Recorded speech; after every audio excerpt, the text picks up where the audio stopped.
I don't have anything at the top. So let's kick off with your questions. Okay, thank you. Just a couple of questions about yesterday. Sure. The president said one of the things that's been clear to him is the public doesn't want to see him be president's senator. And I was just wondering, does that mean he plans to step back from negotiations on the Hill going forward? And related, he talked about the importance of him getting out of Washington and explaining his agenda. How often should we expect to see him out and about America? Well, first, I would say that one of my favorite things I've done since I took this job is to travel with the president because he absolutely loves engaging with people. It's probably why he's been in politics so long. He loves talking to people who agree with him, people who don't agree with him. And I think what you heard him say a lot last night is what is reflective of what he's been telling us for some time now, which is that he wants to do a lot more of that. What that looks like on the schedule, we're still determining that, but it certainly means you'll see him out on the road more. You'll see him probably bring members of Congress with him on Air Force One, as he's done recently, and he's really enjoyed the opportunity to be able to have those free-ranging conversations with them on the back of Air Force One. And it means you'll see him talking more about his agenda and what he's doing to make people's lives better. So we don't have anything more to preview, but I think you heard very clearly multiple times last night from the president that that is how he wants to spend more of his time moving forward. But to go back to the origin of your question there, Amr, it doesn't mean, what it means is he has a talented, experienced legislative team. Some have said one of the most experienced legislative teams in recent history. That is true.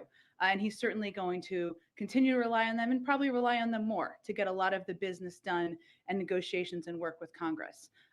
He, of course, is always going to be someone who picks up the phone and talks to people he's known for a long time in Congress, whether they're Democrats or Republicans, and he'll continue to do that. But it's a reflection of how he wants to spend his time and his recognition that he wants to spend more time out in the country and less time behind closed doors negotiating. Is that a course correction or a lesson learned from the first year of being on the job and going through the paces? I wouldn't put it exactly in those terms. I would say that it's a reflection of how our own of his view, which we share, of how we can best use his time. And there's nothing more valuable than the president's time. But it also means bringing members of Congress with him on the road sometimes, having them listen to the American people, people who agree with them and don't agree with them. COVID obviously has posed some challenges, but that's what it's a reflection of. The second thing I wanted to ask about yesterday was President Biden said the midterm elections both easily could be illegitimate. Is he predetermining that the November elections are going to be suspect? Well, I talked to the president about this last night and this morning. He was not intending to cast doubt on the legitimacy of the 2020 election. He was actually attempting to make the opposite point, which is that in 2020, despite COVID, despite many attempts to suppress the vote, a record number of voters, Democrats and Republicans, independents too, turned out in the face of a pandemic, and election officials made sure they could vote and have those votes counted. He was also explaining that the results would be illegitimate if states do what the former president asked them to do in more than a half a dozen states in 2020, after the 2020 election, toss out ballots and overturn results after the fact. And his view is that one of the most important roles we can play now is informing and educating the public on what these laws are, on efforts to suppress their vote, and even beyond the laws, efforts in different states across the country to make it more difficult for them. Go ahead, Phil. Thanks, James. Just to follow up on that, the president said, or predicted that something would get done in the electoral reform side. Senator Manchin said today that he'd spoken to the president about the bipartisan effort that's going on related to the electoral compacts as well. Is the president getting behind that effort? Are you guys involved in that effort? How do you see that effort playing out, given kind of when he gets that effort earlier through the context of the John Lewis Act? Well, we've never been against it. We just have always wanted to be clear that it was not a substitute for voting rights legislation, which some, I think, were attempting to project. And so, especially as we were working to get the John Lewis Voting Rights Act across the finish line and the Freedom to Vote Act, which do very different things, right? I mean, than the Electoral Count Act. The Freedom to Vote Act creates standards for voter access and voter registration, outlines criteria to make redistricting less partisan, and strengthens campaign finance laws. The John Lewis Voting Rights Advancement Act establishes a new pre-clearance process to ensure that certain states and jurisdictions need approval from the Department of Justice before moving forward with changes that impact voting rights. The Electoral Count Act does something entirely different. So I think our point is it's not a replacement for, but certainly the president is open to engaging with, talking with, as we are, even though it's not a substitute. Republicans and others were interested in moving forward. Another legislative question. The president talked about breaking up pieces and build back better. I think I understood what he was trying to say there, but just for clarity for congressional process nerds. He's still talking about We're in DC. It's a safe place. Lots of process nerds here. scaling back a single reconciliation package, moving that forward, and then maybe voting on things that aren't in that package. Is that the context here? Well, he wasn't necessarily dictating what the size would look like. He wants to get as big of a chunk as we can get done and through Congress. He also recognizes that nothing is going to get done without 50 votes. So we're not confronting a choice between what can happen in our ideal. It's a choice between, do we make critical progress for the economic well-being of middle-class families and in tackling climate crisis or not? So right now, it's determining how big that chunk can be through the reconciliation process, which, as you know, as a budget nerd, requires 50 votes. If you break different pieces apart, or as you continue to fight for anything that might not be in there, it would require 60 votes, of course. And if there's 10 Republicans who want to support efforts, of course, we'd welcome that. But he's talking about getting a big chunk, as much as you can get done, where we can get an agreement of 50 members of the Senate. Okay, and then just one last one.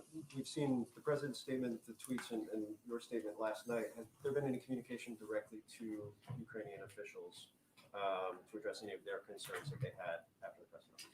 We have been in touch at a high level with Ukrainian officials and leaders. As you may know, Secretary of State has been in Europe. He was meeting with Ukrainian officials a couple of days ago, European leaders earlier today, and he's meeting with his Russian counterpart tomorrow. So we have been in touch at a high level. They certainly understand from those conversations what the president meant. And you saw the president make a statement or convey clearly his point of view this morning, which is reflective of exactly what he said, most importantly to President Putin.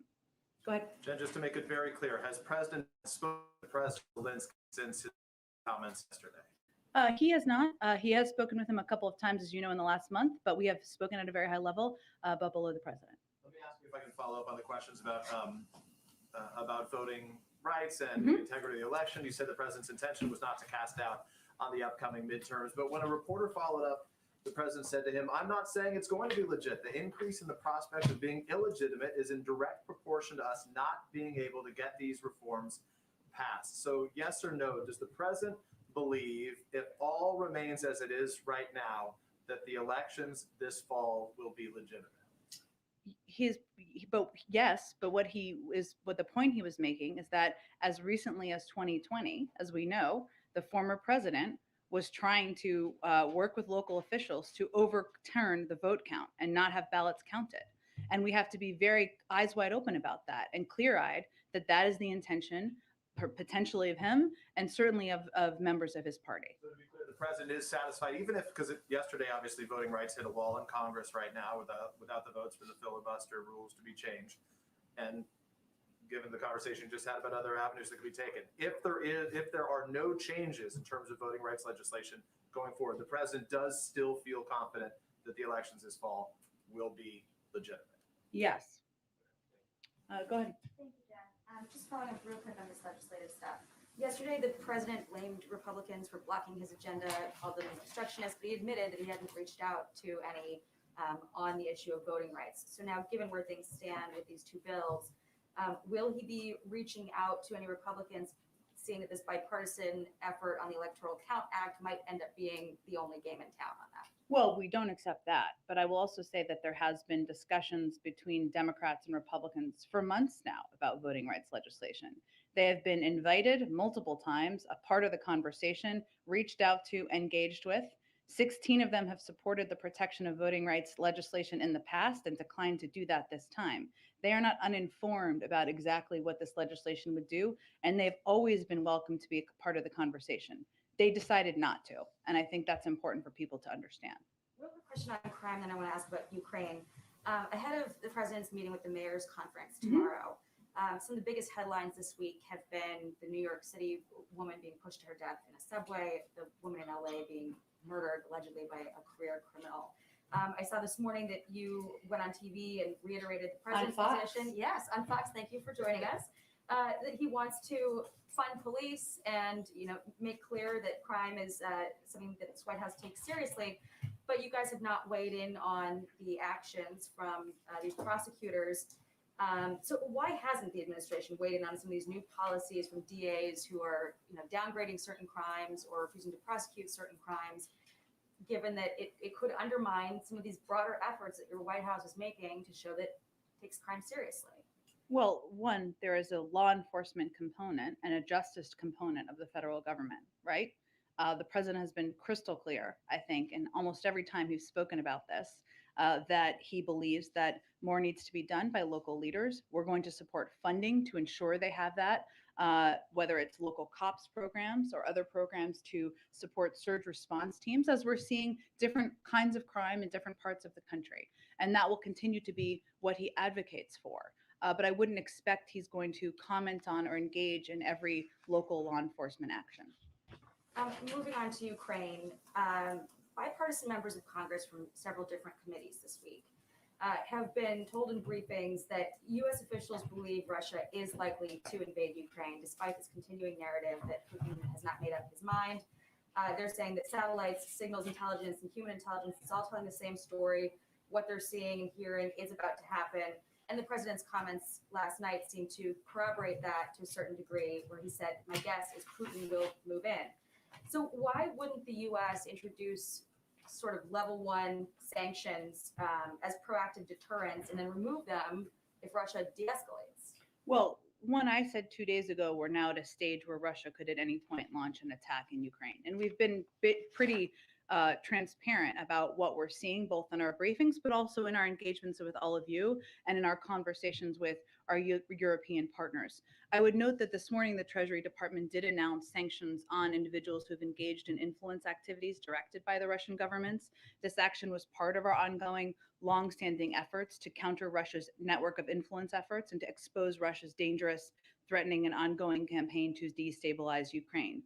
These individuals are at the heart of Russia's destabilizing campaign in Ukraine, and we stand united with the Ukrainian government. We are not waiting to take action to counter Russia. We see what they're doing. We are disrupting it. And these actions are also, of course, separate and distinct from the broad range of high-impact, severe measures we and our allies are prepared to impose in order to inflict significant costs should they invade. The president said he thinks Putin will test the West. Isn't that in some way already happening? And why are we spending this time debating what to do after an invasion rather than mitigate the risk of one in advance of that happening, especially because this buildup is already causing economic consequences for the U.S., having to send additional aid? Shouldn't the threat of an invasion also carry serious economic Well, I consequences? just referred to Treasury sanctions we announced this morning, right? We've also provided more assistance to Ukraine than any year in history, including defense assistance. Those are. But again, what we're making decisions on based on decades of experience the president has and decades of experience of our foreign policy team and through consultation with our partners on what is going to be the most effective step. President Putin is going to make the choice he's going to make. Either he's going to decide to invade Ukraine and suffer severe economic consequences, or he's going to decide to engage in diplomatic discussions. It's important to remember who the aggressor is here. The aggressor is Russia and Putin. They are building up military troops. They are pushing out misinformation in Ukraine. That's who we need to keep our focus on and make sure we're educating the public about their actions. Go ahead. Where do deliberations stand on the broader economic sanctions that you're planning? Has the president given a final sign-off on a package? I don't have an update on that. I believe, Steve, that we're continuing to consider a range of options and haven't ruled out any that have been reported, but I don't have an update on the internal status. Peter asked you whether you've been in touch with the Ukrainians. Yeah. Have any allies sought clarification of the president's remarks? Well, Secretary Blinken saw his European counterparts this morning. I don't have any. I know he just spoke and I think answered questions, but I didn't see the full totality of that. But certainly he reiterated what you heard the president say this morning, what the president has also conveyed directly to President Putin. And we have been in such close contact, I think over 100 engagements over the last several weeks with our European partners and counterparts, with our NATO partners, with the OSCE, with the EU, to make sure we're working in alignment and in lockstep about how we're going to approach any actions President Putin takes. The president talked a little bit about the possibility of another summit with President Putin. What about a phone call over the next few days just to try to fix things? I don't have anything to predict on that front, Steve. I would say that, as you know, last week there were 3 rounds of discussions. This week, Secretary Blinken is, of course, in Europe, and there was also a bipartisan congressional delegation there. The president has been in touch with all of them. I expect when Secretary Blinken comes back, they'll discuss with the national security team what the right next steps are. Last thing, the president's going to meet with the Japanese prime minister virtually. What are they going to talk about? Are they going to talk about this recent upsurge in missile launches by North Korea? I expect there'll be a range of topics of discussion. He looks forward to meeting with Prime Minister Kishida to further strengthen the U.S.-Japan alliance, deepen ties between our economies and other people, and advance our vision, including about a free and open Indo-Pacific, and that includes security. I think we're going to have a preview call later today, I expect. So I will leave it to our experts to give you more details and information. Go ahead, Cleve. Hey, thanks, Jen. Just a follow up on going out into the country. Biden conceded that he needed to do more, but I know that there are already folks who have talked to them who are disillusioned with the last year. I wonder if there's a special message that goes out to them, or does the White House worry that it's disillusioned some people, from ever coming back into the fold? Do you mean members of the party or the voting rights groups, Black voters in, say, places like Georgia and South Carolina? Yeah, look, I think you heard the president say last night, several times, I think, that he was deeply disappointed that voting rights legislation didn't move forward. You've also heard him say, and he would repeat this to advocates who have been fighting so hard since the 2020 election, that he's going to fight until his last breath to ensure there is voting rights legislation that passes. I know today marks 1 year, but that does not mean our work is done. Nobody's packing up their bags. We are continuing the fight and continuing the work ahead. So that's what he would convey to those advocates. I think what you will see him do, and again, I don't have anything, I know Amar asked about this, is be out there doing what he's done for many decades, and people have covered him for a long time know he loves engagement. I've never seen anyone who likes a rope line or a photo line as much as he does, having conversations with people, and some of them may be people who care deeply about voting rights. Some of them may be people who care deeply about their small business or healthcare, whatever it may be, or maybe a combination of all of those things. Has the White House had any conversations about an executive order that would do what HR 40 does, the one that would study reparations? I can check on that and see if there's anything to update you on. Go ahead. Thank you. I'm Gerald DeLay from Bloomberg. Yes, Gerald, how are you? Good to see you again. Good to see you. When will the White House engage in new talks with Senator Manchin on Build Back Better? Last night, he told reporters that no one has contacted him. Well, I think, as I've said here before, we are not going to read out or detail all of our engagements with every senator, including Senator Manchin. And we are in touch with every senator at a senior staff level. That is true. But of course, he's a key part of getting legislation across the finish line. And you heard the president convey his desire and interest in doing exactly that. Will a new Build Back Better proposal be forthcoming without the expanded child tax credit?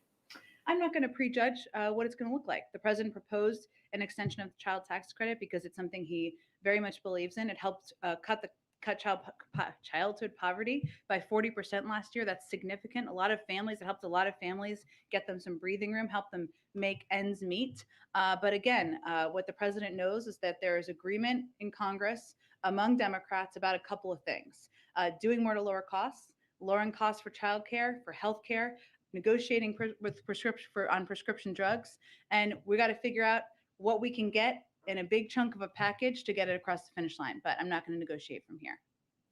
Go ahead. Thanks. I have questions today on East Asia and also on Iran. Okay. Starting with East Asia and the upcoming U.S.-ASEAN summit. Mhm. Can you just talk a little bit about how important ASEAN is for U.S. policy in the region and how you view specific ASEAN members in those goals, in the context of those goals?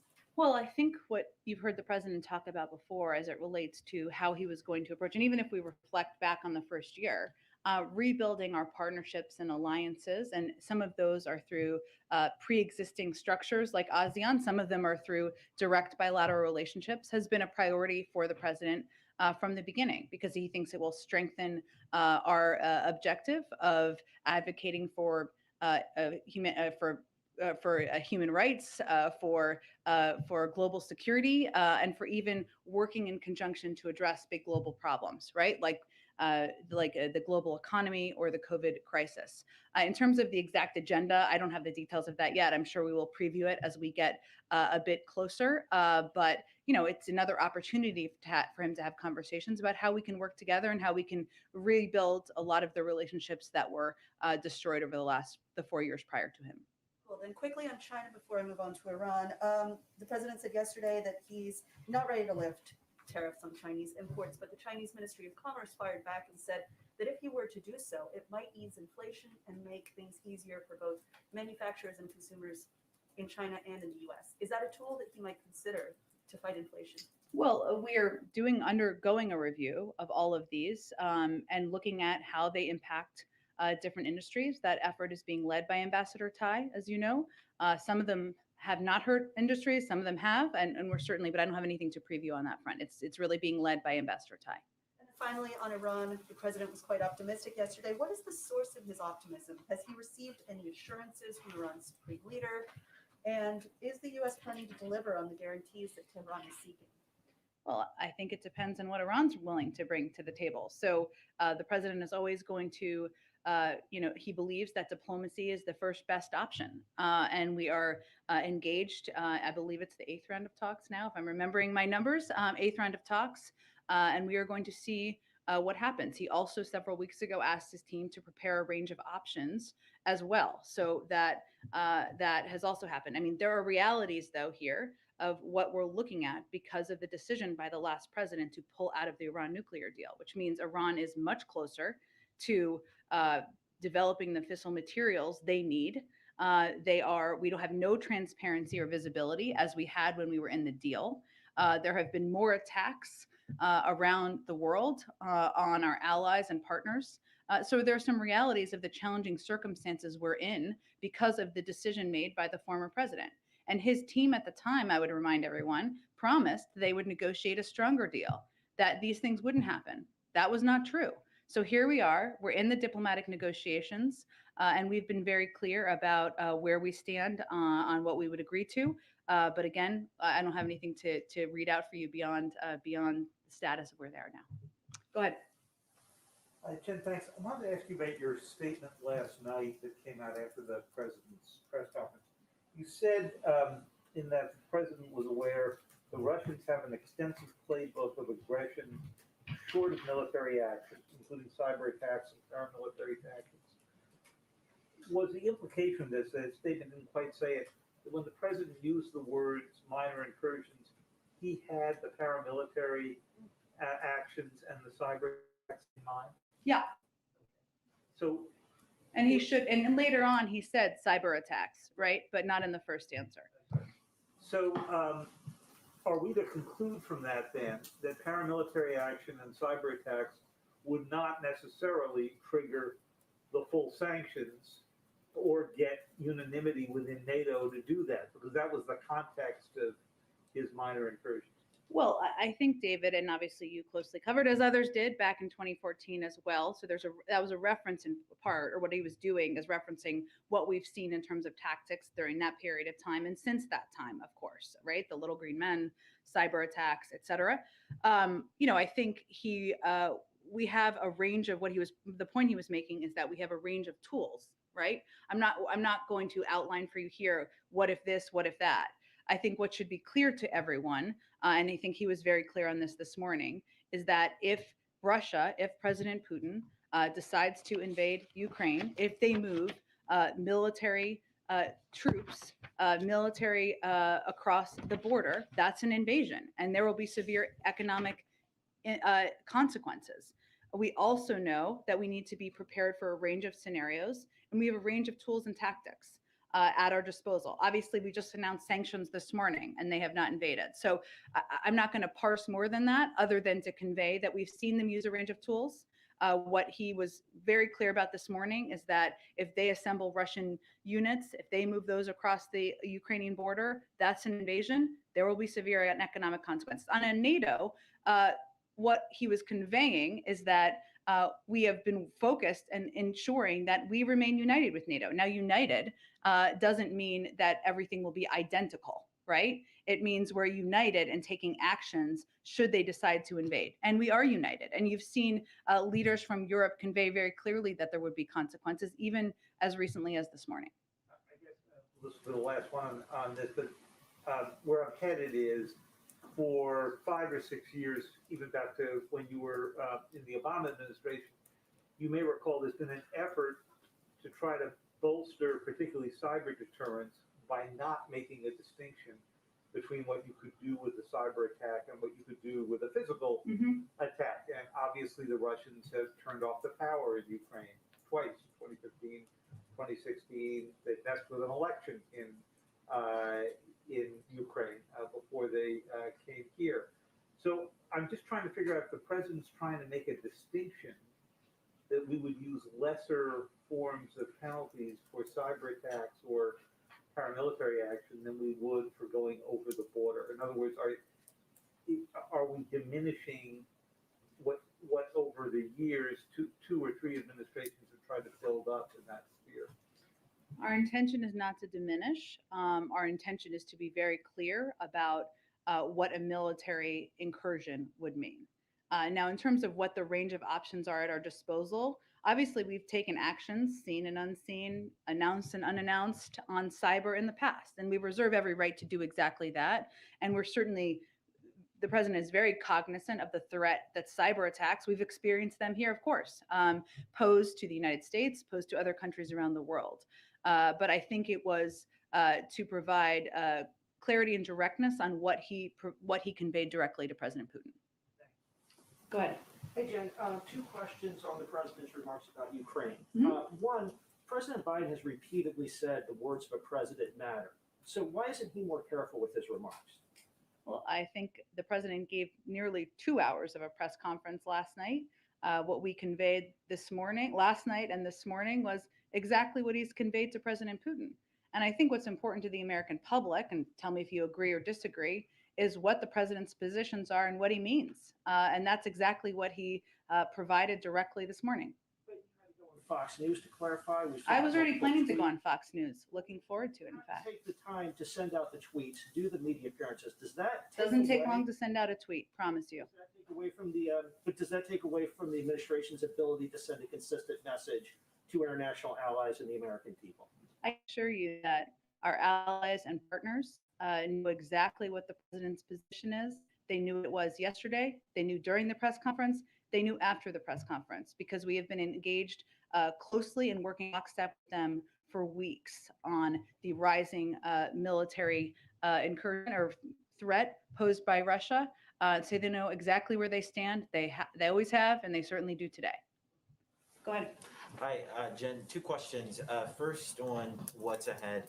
I attended the GOP House leadership press conference today on Biden's 1 year. Oh boy. And, Did they have lots of good stuff to say? well, Minority Leader Kevin McCarthy rejected the idea that the president floated yesterday that Republicans are blocking his agenda. He said the White House has not approached them about his agenda outside of infrastructure. What's your reaction to his words that you're not working with Republicans? And what's the pathway forward for his larger agenda items if there is going to be a breakup of Build Back Better? I would say that if Mr. McCarthy wants to come over here and have a constructive conversation about more we can do together to put people back to work, to protect people from the virus, to put in place more smarter security measures at the border, we'd be happy to have that conversation. I don't think that's a comment he made that's entirely on the level, given we certainly have engaged with Republicans across the board. The president of the United States himself has. And so I don't think that really bears out in fact. Well, to his point, though, the administration or Senate Democrats, at least Democrats, however, proceeded with Build Back Better through budget reconciliation. They approached it with the intent that they would need only Democrats to get that agenda done. again, for this question, looking at chunks, what's the bipartisan plan moving forward? Well, look, in the history of reconciliation and the use of it, it's been bipartisan about 20 times. You can't, it's not the rule you can't vote for it if you're from the other party. That's not the rule at all. And if anyone's telling you that, that's not true. I would say that what's perplexing to us, and maybe somebody asked Mr. McCarthy this or not, is are Republicans now against negotiating lower prescription drug prices? Are they now against lowering the cost of childcare? Are they now against lowering the cost of elder care? I mean, if they allow us to claim all of those things on the Democratic side, we'll take them. But it is a little perplexing that they would allow for us to own all of the ground on that. One last question from our Hawaii Bureau. I don't think the administration has spoken on this yet, but has the president been briefed about the oil spill and what's the action to address that? I can check with our team. I believe he probably has been briefed on it, but let me check with our team and see if we can get you an update after the briefing. Go ahead. Thanks, Jen. 3 questions, if you can humor me. First, in response to my colleague on crime, you said local leaders, more needs to be done by local leaders. Is that going to be part of the message tomorrow when the president meets with mayors that, this is an issue that is under their control and they need to handle it so it doesn't sort of come back to you in the way that it seems to be doing? Well, that's not exactly our message. I mean, actually, what we've conveyed very clearly in the president's budget includes is a plus up of a lot of the funding for the COPS program, for example, a significant plus up of about several $100 billion from the last president, because we know that local communities, local COPS programs need that funding. There's different crime challenges in different communities. It is important for local leaders to step up if they see crime in their communities. There's a lot the president will discuss with the mayors tomorrow. I haven't had a chance to look at the remarks yet and see if that's a part of it. Second question, there's a conversation brewing that I'm sure you're aware of about the direction of the Democratic Party, and it's no longer just sort of confined to the Substack discontents. The Times has this focus group that they published a sort of transcript of that Frank Luntz, your favorite pollster, held, and one voter no said, issue with Franklin. Okay. And one voter says, I just want to send a message. I think the Democratic Party is nuts at the moment, and the only way I can send that message is with my vote. And then another voter responds to that, yeah, the progressives have taken over the Democratic Party. I just want you to respond to that and to the broader criticisms that the administration is being moved too far to the left, and that could present challenges down the road for you. Well, I'm not going to respond to individual people in focus groups, but I will tell you that the president's view and our view is that his agenda is one that is broadly popular in the country among many progressives, but also among many moderates and frankly, many Republicans who are maybe not sitting in this zip code, but are members of the public writ large. And that's because negotiating the price of prescription drugs is something people think is long overdue. That's because a lot of people can't afford the cost of childcare. It is prohibitively expensive. That is why 2 million women, in part why 2 million women are not in the workforce. A lot of people don't know how to afford elder care, especially when they're paying for childcare. People don't know how to get universal pre-K for their kids, or they can't afford to do it. They put them in daycare, making them less likely, by data, less likely to graduate from college. Those are things that are American issues. They're not Democratic or progressive issues. And his agenda is broadly popular across the spectrum. We also know that that there are challenges that the American people is going through a lot right now. And we've talked about this before, but obviously we're at a point where we're still fighting a pandemic. We didn't think we'd still be there. That's frustrating to people, no matter what wing of the party or whether you're a Republican. It's frustrating to everybody. We certainly understand that. And we know that's why we need to focus on getting the pandemic under control and continuing to address costs. That actually gets to my final question, and I appreciate being able to ask Sure. all 3. So if we climb to like a higher altitude than, crime trends or polls or focus groups, how much of just the key to this administration is just getting through the pandemic and getting through it in a way that is safe and responsible, and then we can all sort of exhale and say, this is done. And is there a sense, and I have a feeling there is, that other things will fall into place once you get through COVID? Because it seems to me that you guys are paying a political price for the fact that this pandemic just does not end, and people are frustrated, and for any number of totally legitimate reasons, but they're taking it out specifically on you. Well, we know that COVID, the fact that we're still fighting a pandemic, is on the minds of nearly every American. Of course it is. It impacts their daily lives and how they're living their lives. They can't go to concerts or restaurants. You worry about your kids going to school. And life doesn't look the same as it looked a couple of years ago. The president believes, and you heard him say this last night, that we can get COVID under control. And COVID, as it is right now, is not forever. It does not have to disrupt our daily lives. Right now, of course, we're in an unprecedented surge. We have the tools, but we believe we have the tools to protect ourselves, our communities, our schools, and our businesses. And everyone needs to be unified around these tools. That is our focus. But COVID right now, as it is right now, is not going to be what it is for forever. And that's what we're working to get to the other side of. There's no question that addressing the pandemic is the top issue on people's minds. Because we've discussed it here, that Governor Polis in Colorado last month said emergency over. Is there a sense that a similar message from the president could, sort of help with the sense that we are progressing, even if we are clearly still in a pandemic? But some people thought Polis's message was irresponsible, but others celebrated it, and I wonder what you make of that shift in tone from a fellow Democrat. Well, I think the president of the United States has a responsibility not to make that statement until the data and the science backs it up.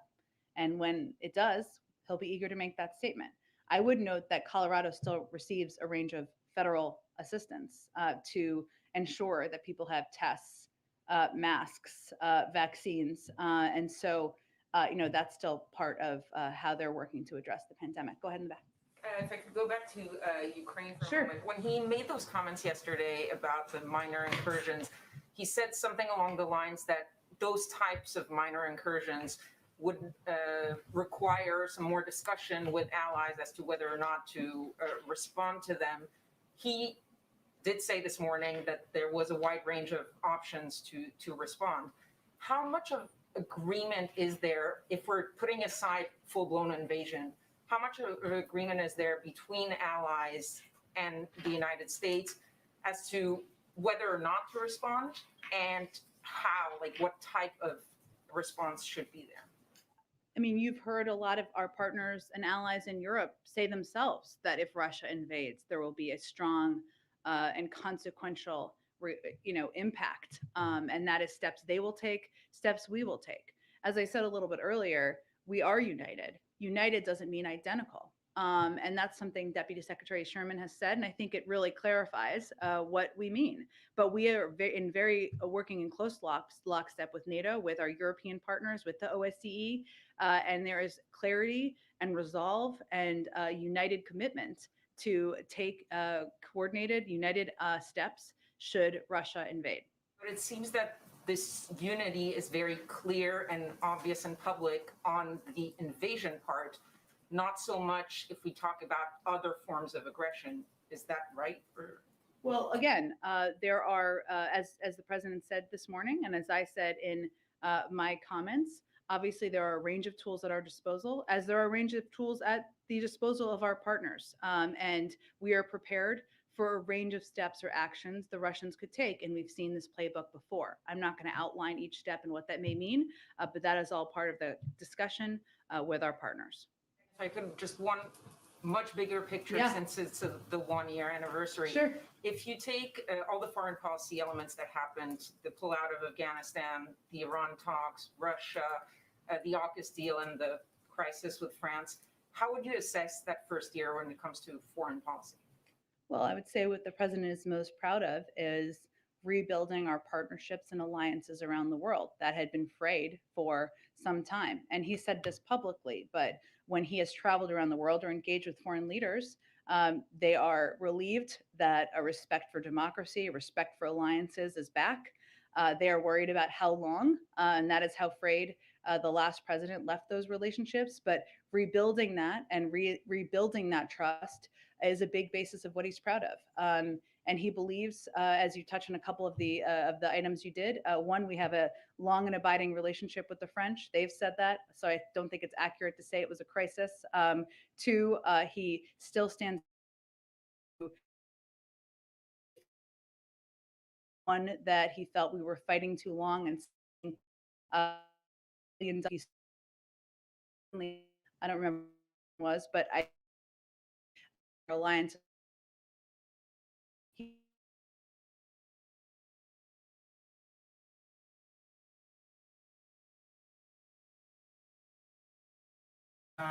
Two first on the pandemic, obviously that have been ordered. So all these probably the need for more orders or a treatment are cost more. Some disquest as to whether or not there's another request coming from OMB and whether or not there's any sort of unusual supplemental funding that's going to be needed. Is there any update on where that stands and when we may see anything on that front? Well, as Speaker Pelosi said last weekend, and we agree with this, we're never going to let resources stand in the way of addressing the pandemic. I think I paraphrased that. It was different words, but you get what I'm saying. And that remains the case. We have what we need to fight this moment in the crisis, but we have continued discussions and engagements with Congress about what we may need. And part of what we've done to date is make sure we are not just preparing for the moment, but we are ahead, right? So if you look at even the order of the antivirals, we knew that once those pills were approved, they would be a game changer. We worked to expedite the process by several months, and we made a huge order. So we are always looking ahead to see how we can ensure we are prepared and have what we need as often as we can. But I don't have anything specific to preview for you in terms of a request. On a completely different topic that I don't think has come up here yet today, a federal grand jury in Indiana yesterday indicted a man for the murder of a police detective who was part of an FBI task force. The charges that the individual was indicted on would be eligible for being a federal capital case.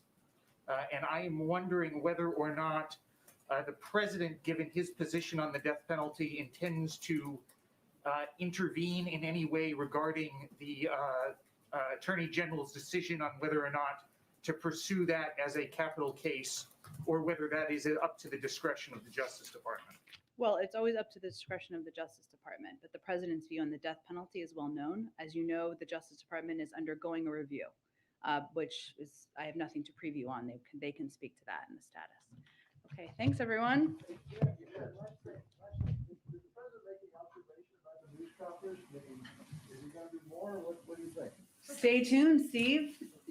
Buckle up, bring snacks next time. Did he think it was long enough? Record breaking, many records broken. Job creation, press conference length, Thanks everyone.